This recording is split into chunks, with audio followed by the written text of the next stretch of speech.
Hey everyone, welcome back. Today's topic of discussion is mean deviation. Mean deviation, as the name suggests, is the deviation from mean, or for that matter, deviation from any central value like mean, median, or mode. Why do we need to prefer mean deviation when we already have range or quartile deviation? Range and quartile deviation have already been discussed in our channel, and if you want to refer, please refer to the iCards that I have provided for quartile deviation and range, which are available in the channel. Now, when we already have range and quartile deviation, why do we need to find out mean deviation? Range depends only on the two values, which does not give the complete picture about the data. Similarly, quartile deviation tells us only about the central 50% of the data where the outliers are ignored. To overcome this disadvantage, we have considered the mean deviation. Mean deviation considers all the points in the data set and tells us about the variability of different data points from the central value. Suppose let us see, these are my 6 values in the data set. And suppose this is my central value. Mean deviation helps us identify the difference or the variability of each data point from the central value.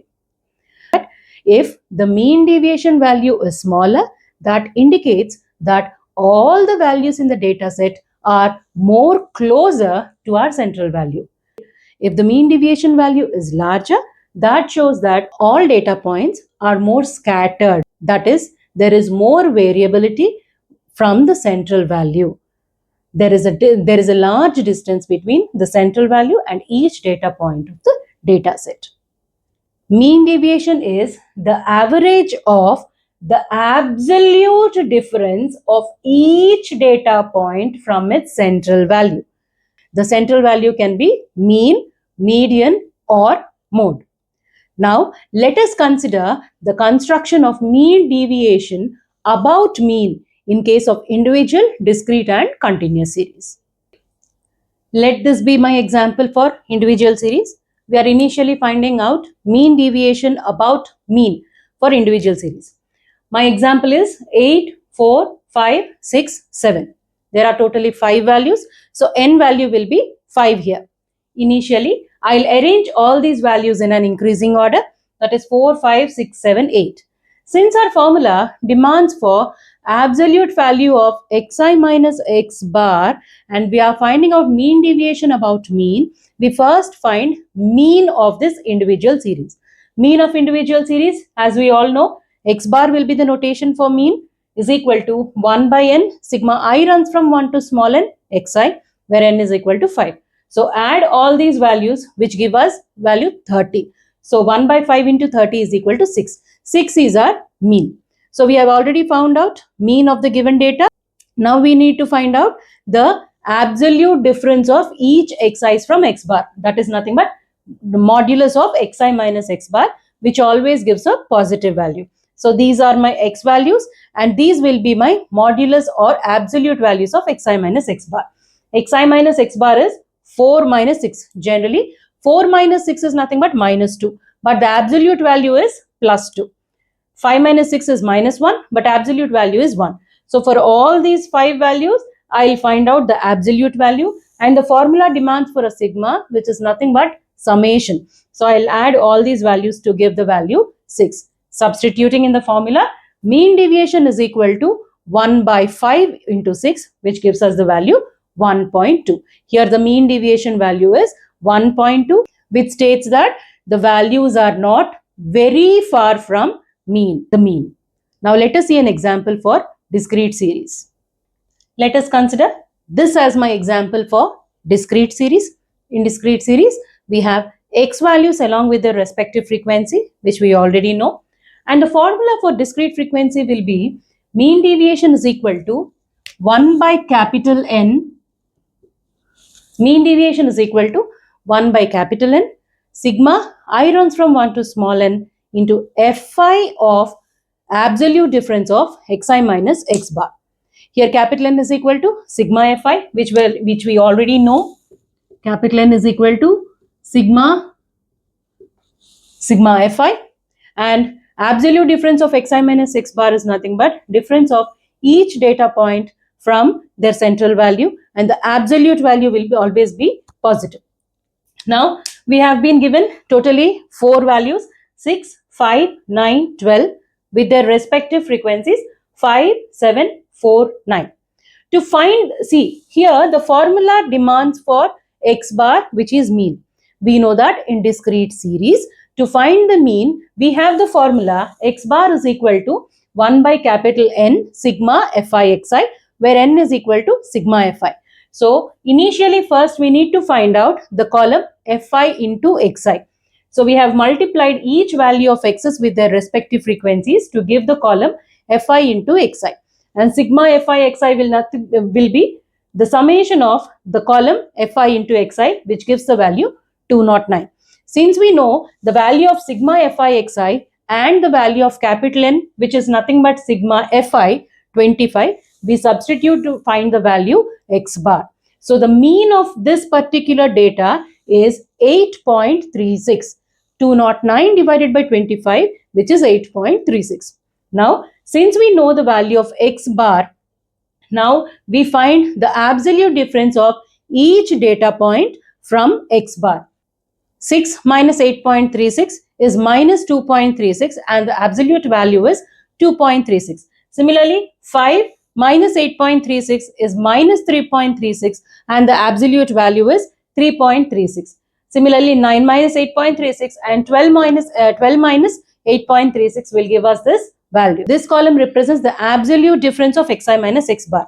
But the formula requires us to multiply fi into the absolute difference of xi minus x bar, which gives this column fi modulus of xi minus x bar. So we multiply each frequency with the column xi minus x bar to give this column, and then add all these values to give 70.64. Since we know the value of capital N to be 25 and the value of sigma fi mod xi minus x bar, we substitute in the formula md is equal to 1 by capital N sigma fi into mod xi minus x bar to give value 1 by 25 into 70.64, which is equal to 2.8256.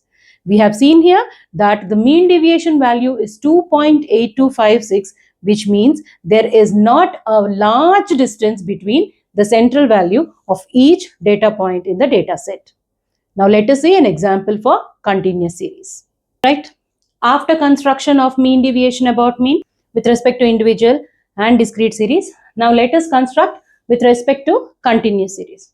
The formula will be mean deviation is equal to 1 by capital N sigma fi into modulus of xi minus x bar, where x bar is equal to mean of the given data.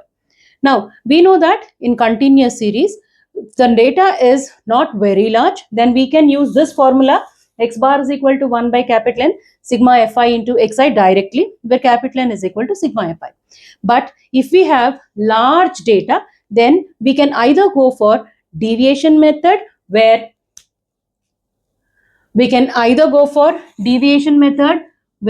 xi is equal to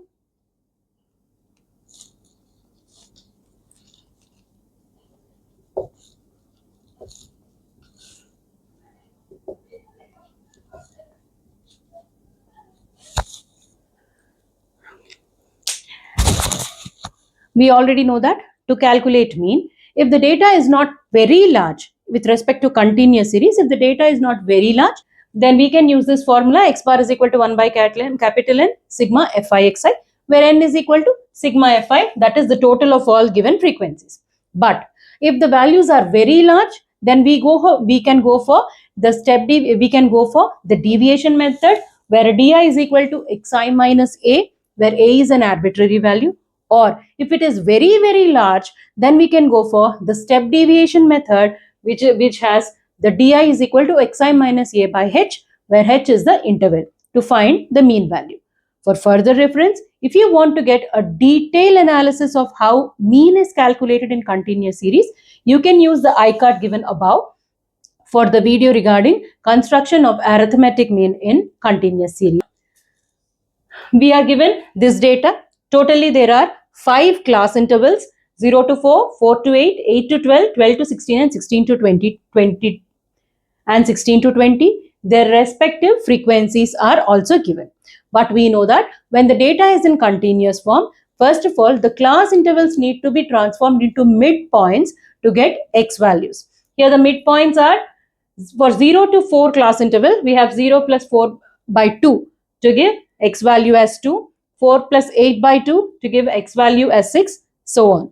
So we have x values and f values. To find the mean, first we need to find out fi into xi. So multiply the values of x's with respective frequencies to give fi xi values. Since we have capital N is equal to sigma fi, which is 25, we know the formula for x bar is equal to 1 by capital N sigma fi xi. We substitute the values to give 1 by 25 into 230, that is equal to 9.2. So for this data, which is not very large, we are using the formula x bar is equal to 1 by capital N sigma fi xi. The mean is equal to 9.2. Now since we have got mean, we find first of all xi minus x bar value, the absolute value of xi minus x bar value. So each x value is subtracted from the mean of the data, that is xi minus x bar.